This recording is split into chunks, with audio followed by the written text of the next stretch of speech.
আমি দুই একটা কথা বলার জন্য আসছি। আমাকে কি ঘর বাড়ি নাই?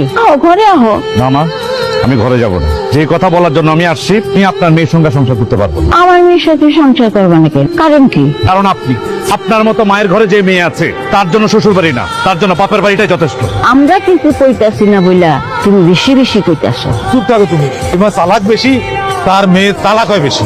দেখো ভাই, আমি আসলে তোমার ব্যাপারে কোনো কিছু জানি না। তুমি যেহেতু আইসো, তোমার মুখ থেকে শুনি আমার বোন যদি কোনো অন্যায় করে, আমি তোমার কথা দিতেছি, আমি বিচার করবো।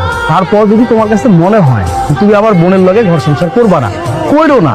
ঘর সংসার কি জোর করে করা যায়? তো আমার একটা প্রশ্ন, তুমি আমার বোনের লগে কেন ঘর সংসার করবা না? ওর কাছে জিজ্ঞেস করানো হয়েছে। আমি তোমার কাছে জানতে চাইছি। যখন চাইছেন তাহলে শুনে, আমার সংসারটা অনেক কষ্টের সংসার ছিল। সেই সংসারটাকে মানুষ করার জন্য আমি বিদেশে গেছি। দিনের পর দিন কষ্ট করে আমি টাকা পাঠাইছি। ঘরে আমার বুড়া মা, ননদ নাই, দেবর নাই। আমার বুড়া মাটাকে দেখতে পারে নাই, তাকে চাকরানির মতো ব্যবহার করছে, তার সাথে খারাপ আচরণ করছে, তা মানুষের পর্যায়ে পড়ে না। আমি সিদ্ধান্ত নিলাম আপনার বোনের সাথে আমি সংসার করবো।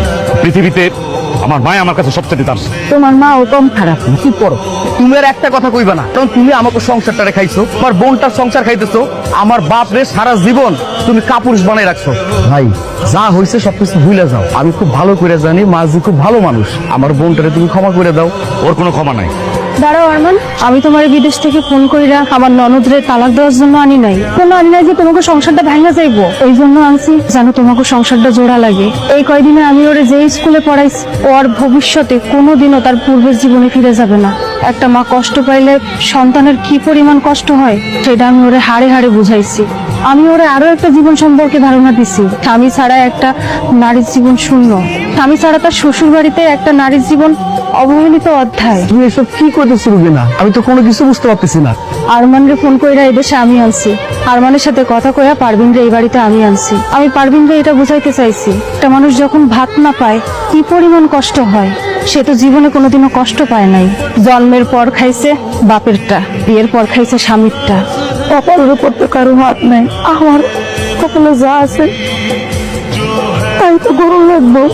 আমরা খামোখাই কপালের দোষ দিই। আসলে কপালের দোষ না, কিছু কিছু কাজ আমরা নিজেরাই তৈরি করি। এটা তুমি ঠিক বলছো বোমা, এটা আমি তৈরি করছি, যার কারণে এত আয়োজন। আমি যে রাতে কথা কইতাম না অন্য কারোর সাথে না, আরমানের সাথে কথা কইতাম। আরমান, তুমি নিয়ে যাও না। ঠিক আছে ভাবি, তা বলবেন তাই হবে। ভাবি, তুমি আমারে মাফ করে দিও।